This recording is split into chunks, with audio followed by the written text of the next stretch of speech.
Okay, well, hello everybody, and welcome to the VIA Pioneer Speaker Series. And I'm very pleased to have Michelle McQuaid as our special guest speaker today. And so let me just tell all of you, for those of you that are new to this series, that the VIA Institute on Character is hosting this monthly free event, which hosts leading practitioners from around the world who are really leading the charge in strength-based applications in their own respective field. So we bring forth to you speakers from the world of business and education and coaching and counseling and psychology and other domains. And this word of pioneers, that word is a perfect description of Michelle McQuaid, who is really doing some very pioneering work with strengths, with character strengths in particular, in her work in business and education and training. And so let me just say a little bit about Michelle. I know some of you have read her bio. She's a incredibly accomplished woman and businesswoman and innovator. So she's currently consulting privately to businesses and governments and schools and nonprofits, and she's just passionate about helping organizations to cultivate beliefs and behaviors that have been scientifically proven to improve engagement and to fuel collaboration, to unlock innovation, and to boost productivity. And she's a highly sought-after speaker and facilitator and coach, and she's actually trained thousands of business executives at leading organizations to bring out the best in themselves and in others.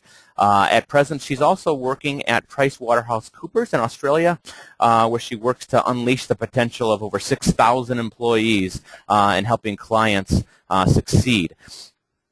And she's also done a lot of work in designing and implementing and measuring the training and development programs that she innovates and runs, and helping to unleash the potential of future leaders. So she's involved in research and development and executive coaching and implementation.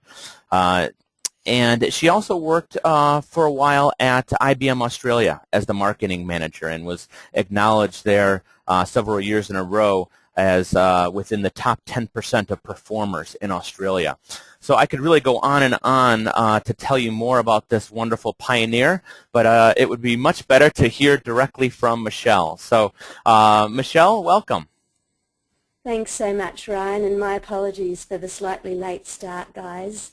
I was lucky enough back in 2008 and 2009 to do my Master's in Applied Positive Psychology at the University of Pennsylvania. And in addition to getting to study under people like Marty Seligman, I had the great pleasure of having a semester of classes with Chris Peterson on VIA Strengths, which was really my introduction in depth to VIA, and it was a great opportunity to kind of understand a bit behind the scenes of how the VIA had been constructed, what the different strengths meant, and how people were starting to apply them. And I was lucky enough at that time, as Ryan said, I was working for PricewaterhouseCoopers in Australia, to have this great organisation to go back into an experiment on 6,500 people about whether these ideas actually worked. So Ryan, if we move through to slide 2 in my deck, and we go one more forward, that'd be great. It was a little bit like, though, going back into PwC after being in my master's course, a little bit like this cartoon where we have an organisation, as Ryan mentioned, about 6,500 employees in Australia who are very proud, analytical thinkers whose identity is very tied to being able to solve problems and to fix what's going wrong in organisations. They're auditors, they're legal advisors, they're consultants, and a bit like the traditional soldiers in this picture, they're very, very good at what they do, which is finding what's wrong, pointing it out vigorously, and then getting on with fixing it. So when we started taking ideas in about, well, that was great, there were also other ways that we could build and improve our people by finding what was right with them, finding their strengths, and finding opportunities to build on those, it was quite a foreign idea for our leadership team at that time. And it was a little bit like the caption here about, tell them we haven't got time for any of their bright ideas, we've got a battle on our hands. Luckily, we were able to persist, and we had some great help from people like Tel Ben Shahar, and Marty Seligman, Dave Cooper-Ryder and Carol Dweck, who we were able to bring into the organisation at different stage to talk with our leadership team about why you might want to complement traditional techniques of identifying problems and fixing them with more, non-traditional techniques of finding strengths and building on them.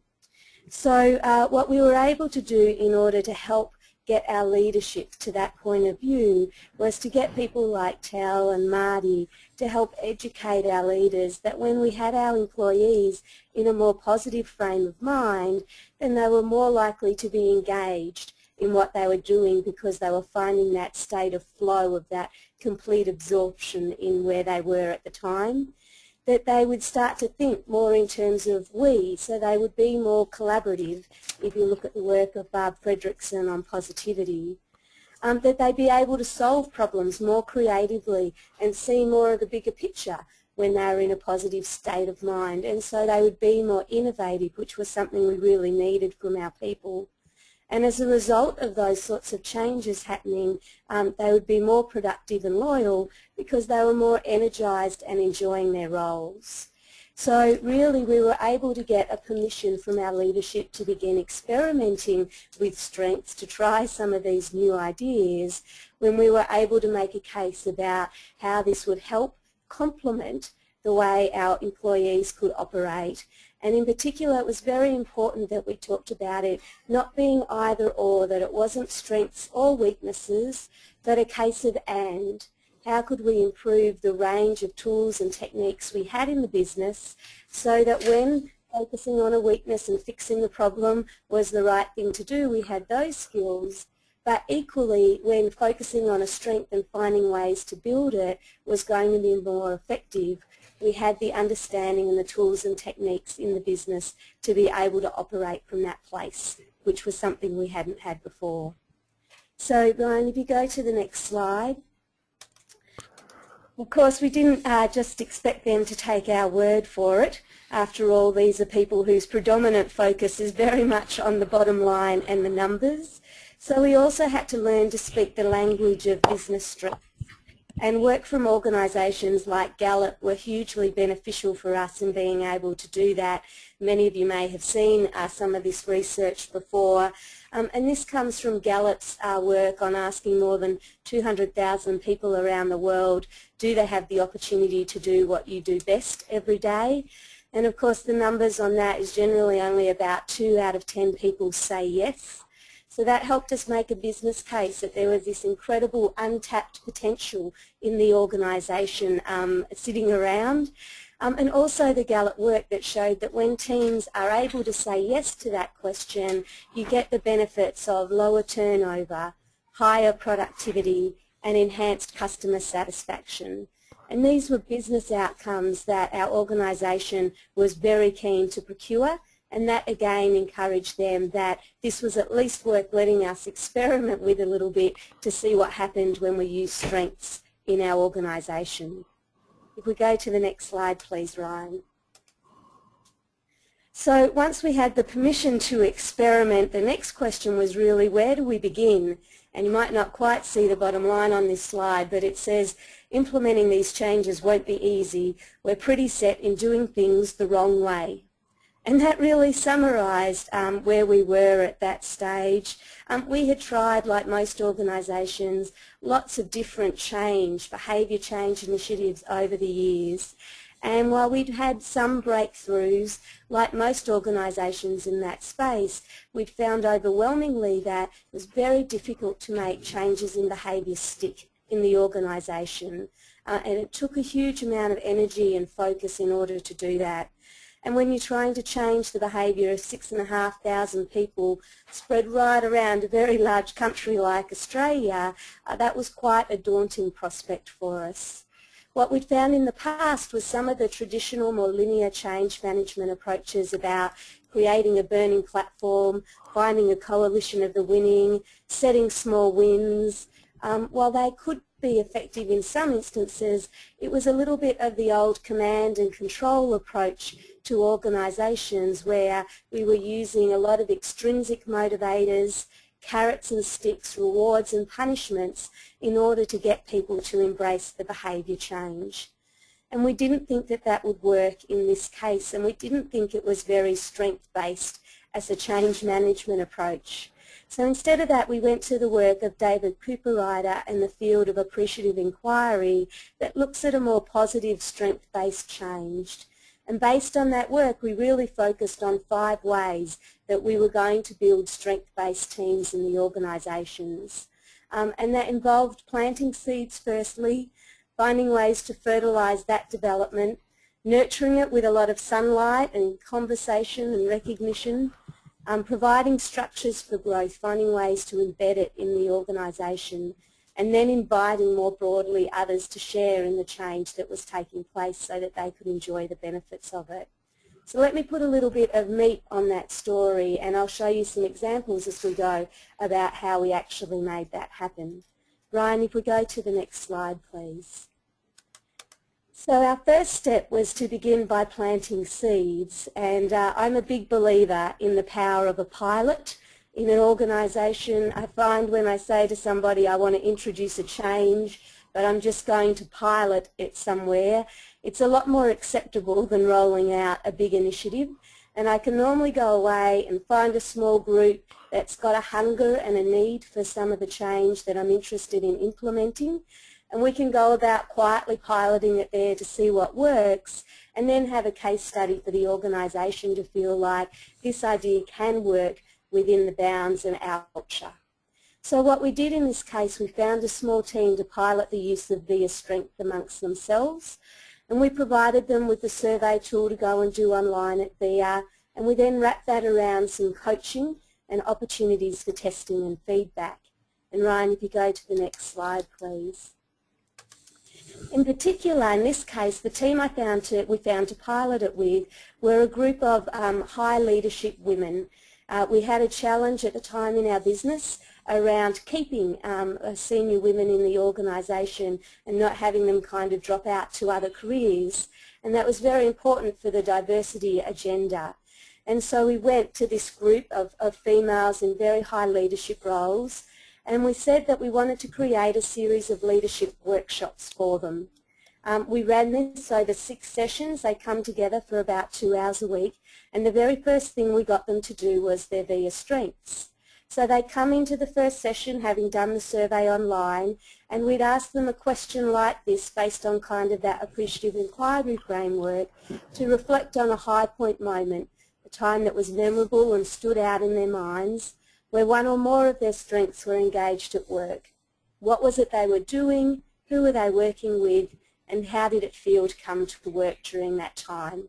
And we get them to reflect on that and share their stories. We had about 12 people to a group, so they were small groups, and we would share the story within the group.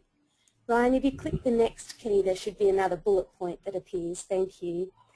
The second thing we'd ask them to do in these sessions is to imagine that they'd woken up to find it was a few years into the future and they were using their strengths at work more frequently. What would have changed? What would they be doing more of? What would they have achieved?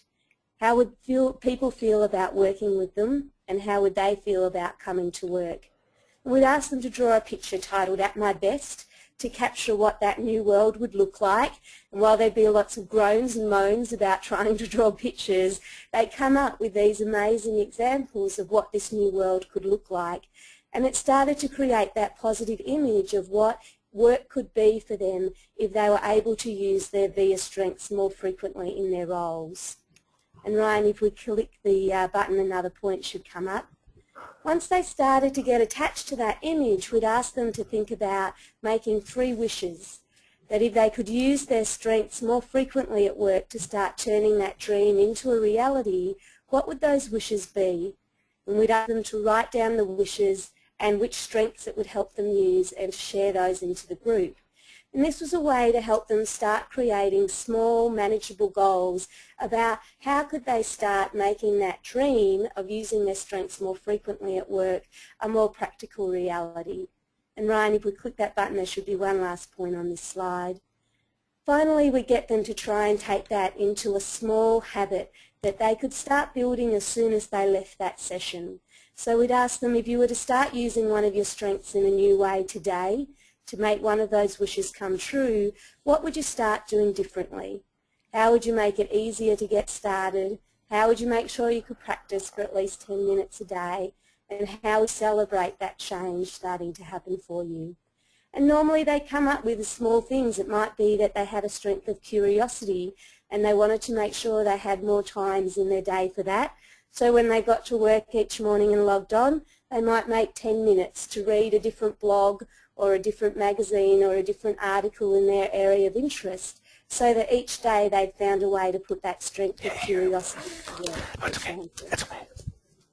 So these workshops, as I say, we ran over 6 weeks, 6 sessions. They were 2 hours at a time, and each time the women would come back and share a little bit more about how they were starting to use their strengths at work, how that was feeling for them. They'd get tips and coaching points from each other, and over the sessions we started to add in some more of the positive psychology tools to help complement their strengths. And this was where we started. This was our first pilot. Small groups of women, but something interesting started to happen as they went through these sessions. So Ryan, if we go to the next slide, please. What happened was, based on the experiences of that small pilot group, other people in the organisation started to notice a change in these women. They were feeling more confident, they seemed more engaged in their jobs, they seemed to be more energised and enjoying their work, and other people in leadership roles in the organisation started to ask what was happening to these women, what was being done for them, and how could they get some of it for themselves. So while we had the training format there that we could easily roll out to other groups, we didn't suddenly rush out and say, great, the pilot's been successful, let's roll this out now right across the organisation. We really wanted to make groups hungry for this, that it was something special that wasn't just available for everybody and easy to access. We also wanted to make sure that the groups we gave it to had leaders that were really committed to taking this and using the VIA strengths in their teams, rather than just making it a one-off training session that was kind of the novelty for the moment. So we worked with the teams, we made them quite hungry in order to get the training. They had to go on a wait list, and we rolled it out quite slowly to them. We would take them through a similar type of training to what we did to the women, but then we'd ask them what could we do next for their teams. And they started to find really interesting ways to push that VIA training forward. If we go to the next slide, please, Ryan. One of the ways that we found really powerful was some of the teams started to take the circumplex, which you may have seen in other parts of the VIA work, which maps the 24 character strengths between those dimensions of heart and mind, and focus on self and focus on others. And when a team had completed the VIA surveys, we'd gather those results and we'd highlight where the team top 5 strengths most commonly fell on the circumplex. It became quite an interesting exercise. We'd find teams, particularly in our human capital area, that would fall almost exclusively between the heart and focus on self. Lots of love, lots of kindness, lots of gratitude, lots of teamwork. But it raised an interesting questions for those teams in terms of the diversity of their strengths. If they were all clustered in that one area, what did that mean for how they operated as a team, but also for their clients within the business who probably weren't all clustered in that one dimension, they were more spread across the chart. In other teams we'd find a really interesting spread for them, and most often we'd use this sort of chart to have a discussion about what does that mean for you as a team based on where your strengths are clustered? What does it mean for how you serve your clients in the business based on where you think your clients' strengths might be? And what does it mean in terms of achieving the business goals that you've set for yourself? Do you have strengths that are common across the team that mean they're well aligned to achieving those business goals? Or are there maybe some lesser strengths that you're going to need to dial up in the team in order to get the outcomes that you're chasing? So, for example, if a team had a business goal that was strongly focused on innovation, but they were very low maybe in curiosity and love of learning and creativity and bravery, so maybe lower on some of those focus on self strengths, then how are they going to innovate using either the top strengths that they did have, or otherwise look within that team for maybe who had some of those strengths in their 6th or 7th or 8th strengths, and how could we find opportunities to help those people dial them up in order to achieve that business outcome. Other things teams did, there was strength bingo, so they get the team to write in what their strengths were, and we create a placemat with pictures of the team on them, and then cards that simply had the top 5 strengths. And we get the team to try and match the strengths to the person. And it was a great way for teams who felt they knew each other very well to really put to the test, do you know when your team member is at their best? Do you know how to create opportunities for this person to be at their best each day at work? So there were different ways that we did some of this work, and the teams themselves came up with many of these ideas once they'd been through that initial self-reflection about how did they bring out the best in themselves. Ryan, if we go to the next slide, please. The third step was, how did we nurture this with some sunlight? How did we share and celebrate the stories of the teams in the way that they were using their VIA strengths and the difference it was making for their business outcomes? And I'm a big believer in the power of folklore, so we really focused on creating stories where people were taking the VIA strengths and using it in really creative ways and getting great outcomes and making these into simple stories that people could spread by word of mouth. So for example, one of our very senior executives decided he wanted to use the VIA strengths to improve the relationship he had with his client, who again was a very senior executive in a very large bank here in Australia. So he took the survey and he asked his client would he mind doing the survey, because he wanted to understand his client's strengths and how he could help his client be at their best more often as they worked through the relationship. So stories like that were very powerful in terms of opening up our people's minds to new ways that they could apply their strengths, not just within our organisation, but with our clients as well. Ryan, if we go to the next slide, please. Another way that we focused on bringing this sunlight shining kind of on the results that people were getting was that we changed our feedback process. Sorry, that shouldn't be feedback, that should be feedback at the top. We changed our feedback processes in the firm to focus more on people's strengths rather than weaknesses or areas of development as we traditionally have them. So some of the questions we started to ask them was, does this person, let's say we're doing Sarah's feedback, Sarah encourages me to use my strengths to be at my best. And Ryan, if you click again, there should be another line that appears. Sarah understands what I value and uses this to help me realise my career ambitions. Because we understood that the VIA strengths were about intrinsic values, we started to tap into some of this idea of, do you understand what your people value and do they understand what you value, as a way of getting people to think a bit more about character strengths. Ryan, if you click the button, there should be another line that appears. Sarah recognises my efforts in a way that engages and motivates me. We figured that if leaders were recognising people in this way, again it would be a sign that they were recognising their strengths, or otherwise people wouldn't be feeling as engaged and motivated. Ryan, if you click the button again. Sarah provides me with helpful feedback that encourages me to fulfil my potential. Again, we wanted leaders to start giving people feedback around their strengths and how to apply them. So we used this question as a way of trying to check, is that what our leaders were doing? Were we helping our people fulfil their potential by using their strengths more each day at work? Ryan, if you click the button again, please. Sarah shares what he/she values with me to create a more meaningful relationship. So this was a sense of, is this person sharing their strengths back so that I understand what they value and what intrinsically motivates them. Ryan, if you click the button again, please.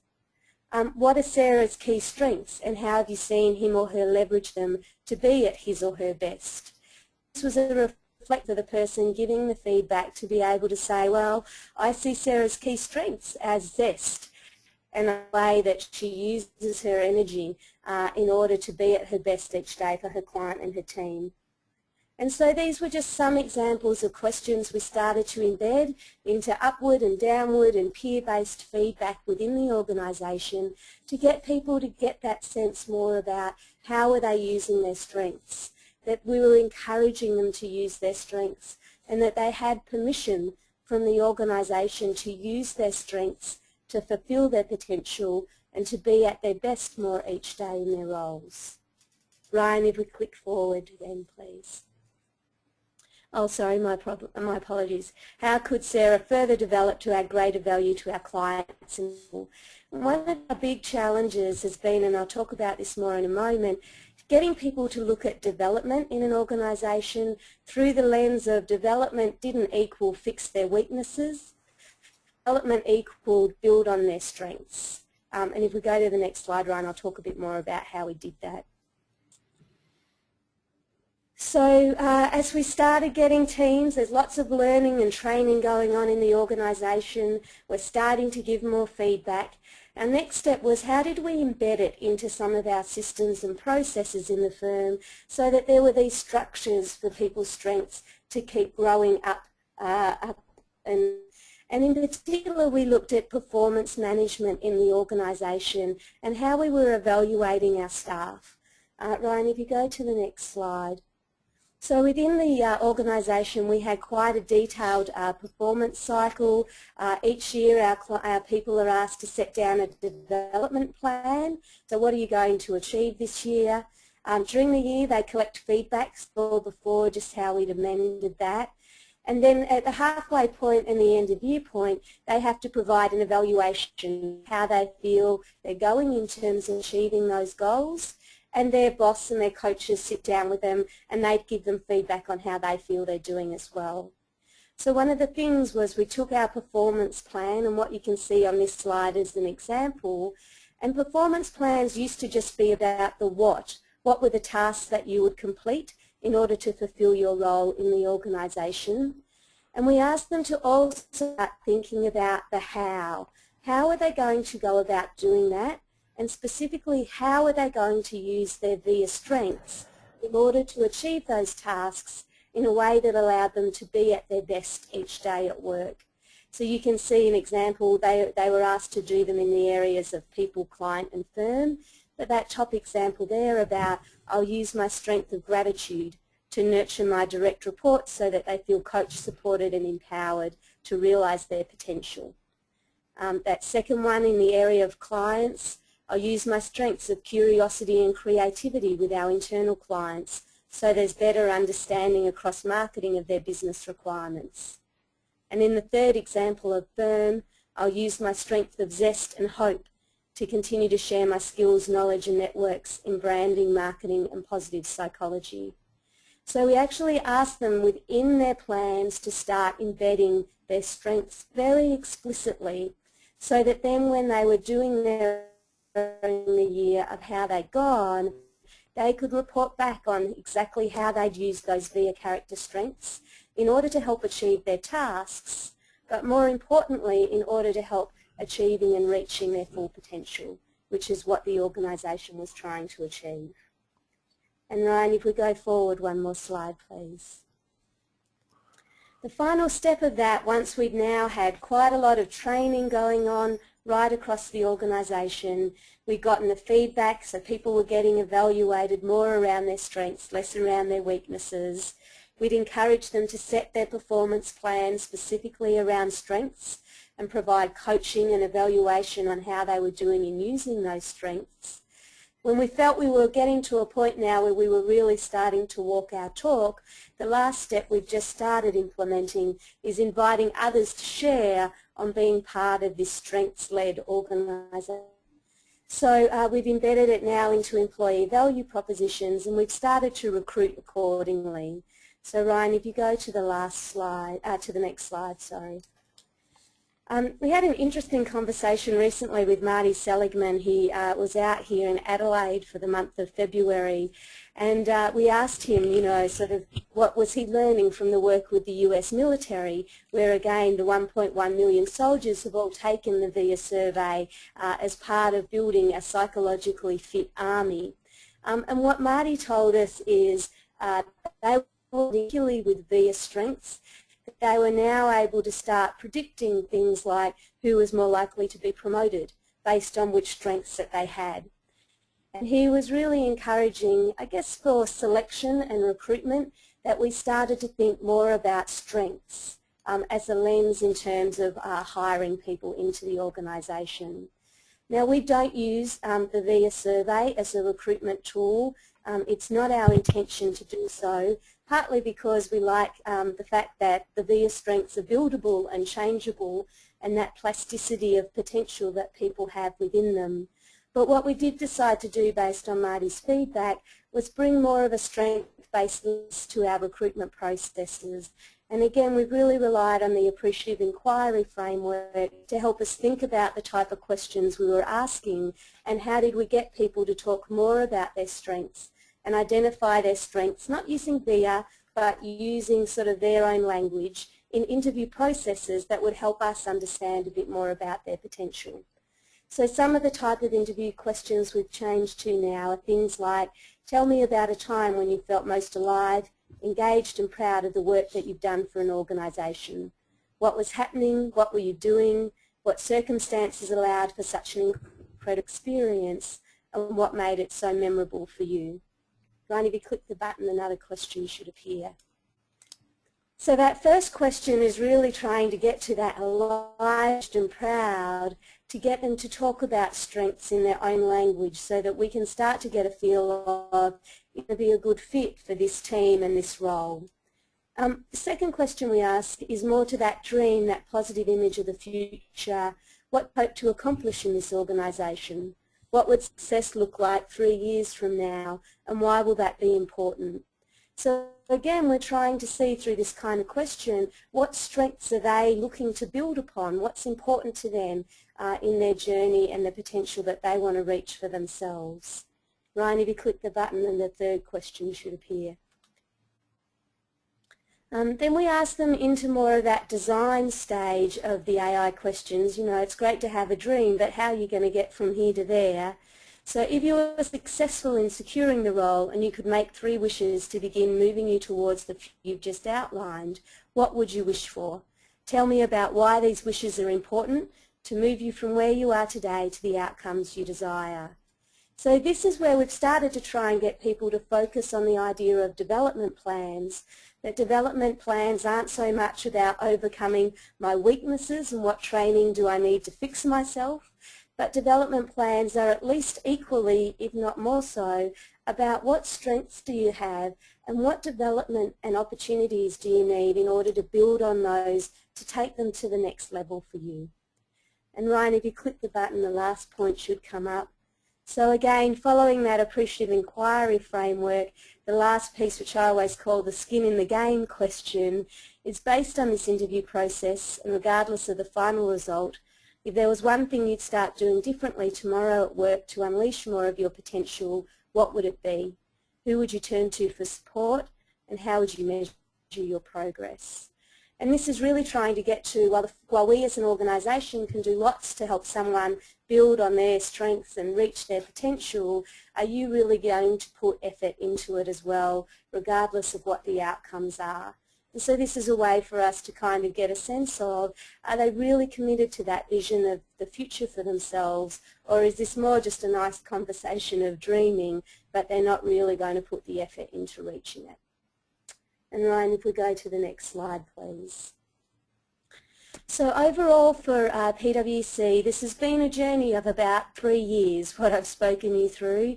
That first sort of year and a half was a lot about the training and just giving people the ideas and seeing where they would take it, and really letting the business build up an appetite for this work so that they were pulling it from us more than we were trying to push it upon them. Once we felt we got a critical mass, we were able to then start systematizing it a bit more into things like our feedback processes and our performance plans. And as we've felt now over the past year, we're really starting to walk that talk more. There's still work to be done, but if we're getting a critical mass and that we are living up to the promised strengths, we feel like we're able to start embedding that into our recruitment processes so that people right from their first experience with us as an organisation feel like this is a place that they can come to unleash their potential and to do what they do best each day. So Ryan, let me pause there and I'll pass to you for questions. Okay, well, thank you so much, Michelle. This is, I think I speak for everybody, noting that this is a really loaded presentation. There's just loads of insights on each slide and in everything that you said, and actually a couple of people even made the comment to me in email just how loaded this presentation was with great ideas and great findings. So thanks so much. So there's some questions here. Here's one question that comes from Europe asking, Michelle, what are some of the learning outcome indicators that you use to measure business impact and organizational change? Yeah, it's a great question.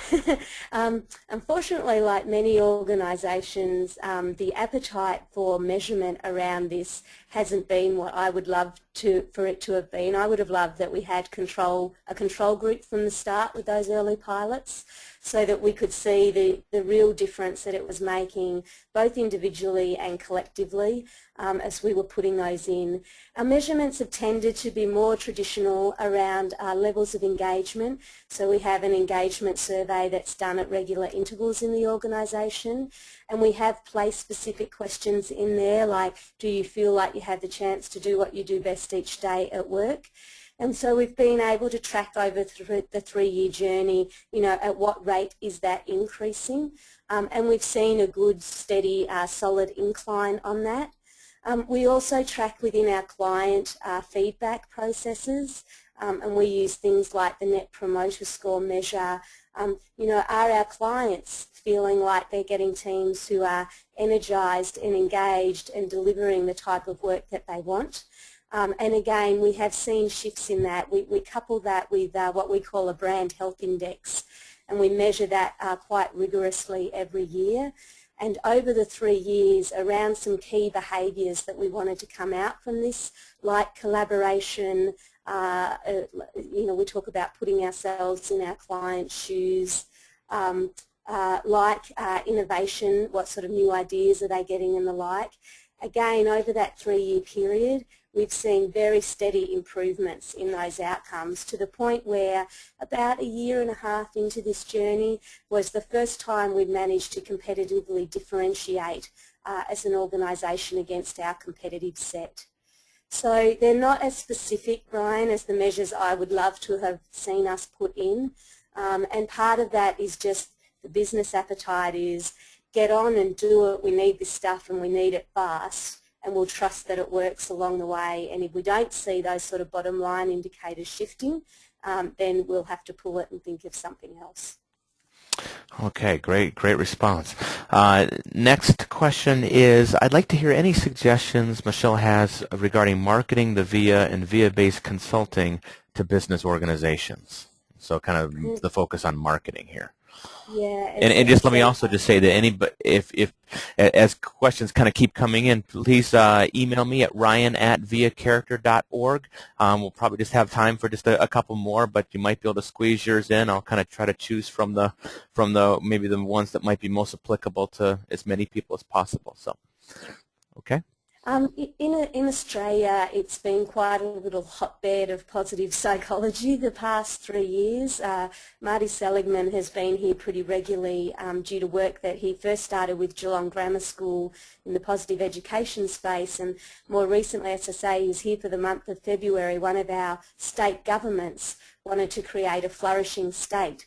And having Marty out in this market, I think, has helped enormously educate the more general population about the idea of strengths. So I certainly think there's some I think, the market has changed. People have started to become more curious about strengths in general. And that makes the marketing a lot easier, I have to say. Mostly we talk about potential, certainly in businesses in this side of the world, there's a lot of focus now on productivity, given the economic climate that we've been in for this prolonged period. How do I get more out of my people? How do I make them more productive? And strengths is really the perfect answer for that. And if you think about only 2 out of 10 employees having the chance to do what they do best each day, that's a massive amount of resource lying untapped around organisations and huge opportunity for productivity. The other thing I find with this, again, a pilot or a test session often works really well because the material really does what it does by itself. People love talking about their strengths. They love finding out what they are. They love talking about when they're best. They love imagining how they can come to work and do more of it. So I also find generally just being out, doing presentations at seminars and things like that, or offering a taster session to a small group at an organisation, a leadership group, is a great way to then sell in more work around strengths because it has its own magic and contagion about it. I love that response, Michelle, that positive contagion effect and how the material just kind of does the work itself. You just kind of open the door for people. So that's great. Yeah, very much. Yeah. Okay. Next question. Were all employees ultimately required to take the VIA? And sort of a second question to that is, did you deal with resistance? Yeah, initially we didn't make it. It was in that first year and a half period, 2 years, it was completely optional, and again it was leaders had to take it, want it for their teams. Occasionally we'd have employees email back concerned about privacy or what was this information going to be used for. We never collected the data centrally for the organisation. We would always just send them to the VIA site. We'd let them send us their results. So we were quite deliberate in saying we weren't collecting this as an organisation measure. This was their strengths. This was about them finding out how to bring out the best in themselves because we didn't want people to feel they needed to gain their answers. We wanted them to be completely honest, and that's part of why we haven't used it as a recruitment tool as well. And we wanted to encourage and celebrate the diversity of strengths. I'm really curious about what Marty's finding in the Army about, which strengths lead people to promotion. But I'm also really cautious about stuff like that because I don't want people to just lean towards, one set of strengths necessarily at this point in time. So where we did encounter resistance, we were very clear, this is for your own information, we encourage you to do it. And generally, everybody does do it. We now require people to do it as part of their performance planning process, but again, we don't collect those surveys centrally. The results are for them, it's for them and their coach and their boss, and it's really about not what their strengths are, but how do we create ways to use their strengths, and we've tried to keep the focus there in order to balance resistance. Any resistance we got early on when we were introducing the ideas of strength was, this is kind of soft and it's a bit fluffy, and if we all just focus on everything that's good, we're going to miss out on the things that are bad, and that could be a real problem for us. And a big part of our business is risk management, so you can imagine the kind of challenges that we got. The way that we got around that, again, we always talked about, it wasn't either or. This wasn't about strengths or weaknesses. It was about and we present that they were so good at finding weaknesses and fixing them, and that was a great skill to have, but why wouldn't you want to broaden your skill set and also be really good at finding strengths and building on them and understanding in what different circumstances which tools would serve you best. And when we presented it that way, then it started to become more acceptable and less threatening to people. Thanks, Michelle. Yeah, the resistance is a really common question that that comes up, and it's one that comes up a fair amount that we get in the business world. And so kind of related to that, this is just kind of coming from me just because it's a question that I get so much at VIA, and it's always interesting to hear different views. what would be your advice to a kind of a manager or human resource professional that's wanting to bring VIA into their workplace, into working with their employees, into the staff, but they're encountering a resistant boss, and the boss is saying, use the word fluff or something. The boss is saying it's fluff or it's too soft, or no, we just care about talents, or whatever the reason might be. What would you advise that person who's actually working under that boss and helping to convince them or help to move them forward? Yeah, I'm a big fan on seeding. So if it was specifically for that boss above you, I would just start finding pieces of the information like the Gallup surveys, things that are numbers based. I find helpful. The Gallup survey in this space are fantastic. Some of the work by Marcel Soda around the positive ratio in business, the positive to negative, and again that has very bottom line business outcome measures around it. The Harvard Business Review, January, February edition with the big cover about why happiness matters at work. I would be seeding those things. I'd either be emailing them when I saw them, or I'd be leaving them around my desk, or I'd be dropping them over to the boss saying, oh, I came across this, I thought it might be of interest, and just kind of chipping away at it. The other thing I'd say is look for opportunities where there might be a team day coming up, or they're looking for a team building exercise, and volunteer forward and say, oh, I saw this thing presented on strengths, maybe we could give it a try ourselves and see if it doesn't work, no harm done, it will have been an interesting hour at the very least. So I find ways to put little tasters there. And of course the other thing is, even if your boss isn't supportive of it, there's nothing to stop you doing it for yourself. So nothing to stop you knowing your strengths and being quite mindful about how you're using them each day and living by example.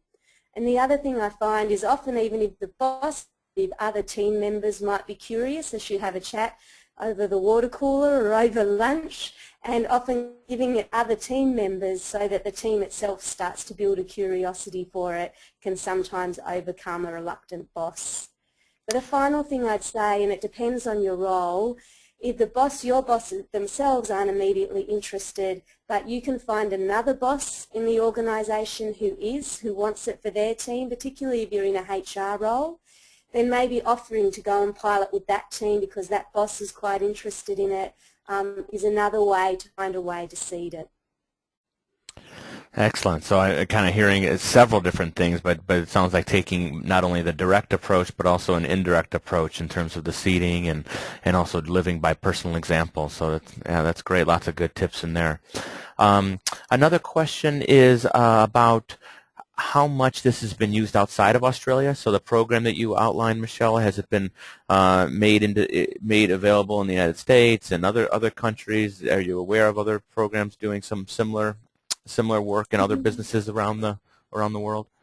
Within PwC specifically around the world, yes, across the Asia Pacific region we've run different training days with it. Australia would be the most developed, and in my experience around the world, I think PwC in Australia is probably one of the most advanced in terms of embedding VIA into our systems of many that I've seen, just I think because we've been on the journey for quite a long period of time in those 3 years, so it's given us a chance to sort of build that critical mass. PwC does use VIA strengths in other parts of our network in other countries. We also use Gallup Strengths Finder. Some of our countries find that focus on talents rather than character strengths has been an easier place for business to start, and then they've sort of introduced VIA over time. So it's a bit of a mix. New Zealand, certainly parts of Asia, the UK, I myself in the American firm in Boston and Atlanta came and presented those kind of workshops to the teams. We are finding other organisations, I know IBM are starting to roll it out, certainly for 15,000 staff, and I believe are starting to look at that more broadly for IBM employees around the world. The US military is the site that I'm aware of that's the largest, 1.1 million soldiers using VIA strengths, but I also know lots of other organisations in the States certainly starting to play with it. And again, I often find it's being in a particular department at the moment, and that department's finding it useful, and then it's starting to sort of find its way up, just as it did in PwC. Okay, great. Yeah, and along that lines of the Gallup Strengths Finder, I know you in this presentation here you focused explicitly on your work with the VIA Strengths, and you know a lot of people are more familiar with the Gallup Strengths Finder because it's been around for quite a bit longer.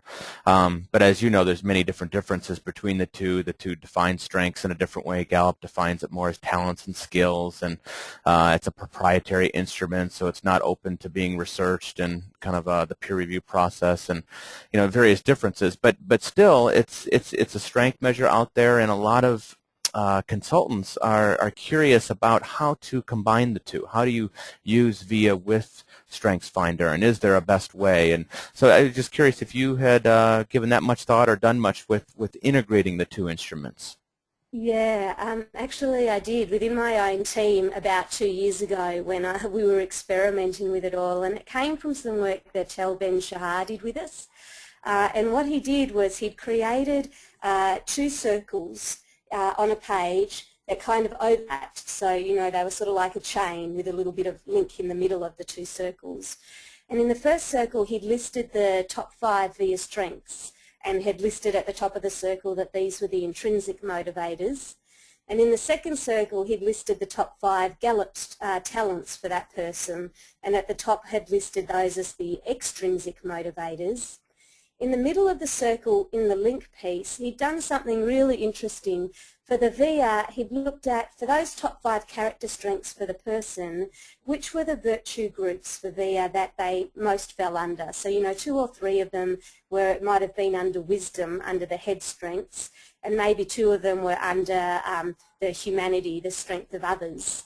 And so in that link between the two circles, he would have written, you know, head and others. And then using the Gallup leadership strength summary, so Gallup take those talents and they roll them up into, I think it's 4 different leadership styles. He'd done the same thing and looked at, for those top 5 Gallup strengths, which leadership style did they most fall under. And so he'd written those 2 in the circle as well. And it became really interesting then doing the performance plan for those team members, because it kind of blended together the what, which were more the talents, the Gallup extrinsic motivators that they were being paid to do, and the how, which were the VIA intrinsic motivators, which was more about how are they going to go about doing this in a way that they enjoyed and unleashed their potential. And so each of them would have that, when we'd sit down and do their coaching sessions or their performance reviews, we'd kind of look at the two together. It was amazing how much synergy there actually was between the talents and the VIA strengths. Yeah, that sounds fascinating. That's a very creative way of integrating the two. Well, I would say that we're right at the end here. So, is there any sort of final concluding comments that you'd like to make, Michelle, before we sign off? Look, I think for me, and I've worked with lots of different tools in this sort of space over the years, the 3 years that I've worked with the VIA tool in particular have been some of the most enjoyable work I've ever done in my career, and I think it is because it taps that place in us that we value and that we enjoy and energizes us, and yet we're often not mindful of that. We often don't have the language to readily point our finger at those things, and we often don't feel like we've got the permission to make the space in our days to spend time doing that and actually have the permission that that's a valuable use of our time. So, I would encourage people to have the confidence that it actually does work. And once you start playing with it in an organisation, it takes its own energy on and finds all sorts of interesting ways to manifest. So don't be too rigid or linear about it. I've described, one journey of that, but my experience with it is that people will find all sorts of ways to innovate with it and to be open with that. What a wonderful way to conclude. Thank you so much for your time, Michelle McQuaid, and very insightful. You've helped a lot of people today, and this presentation will be archived, so it'll be a gift that will keep on giving, and we greatly appreciate it here in the Strengths world. So thank you so much. No, you're most welcome. Thanks for the opportunity. Absolutely, anytime. We hope that you'll come back to a future Via Pioneer Speaker Series. We'd love to do that. Wonderful. Okay, well, thank you so much, and have a wonderful day in Australia. Thanks, Ryan. Bye. Bye-bye.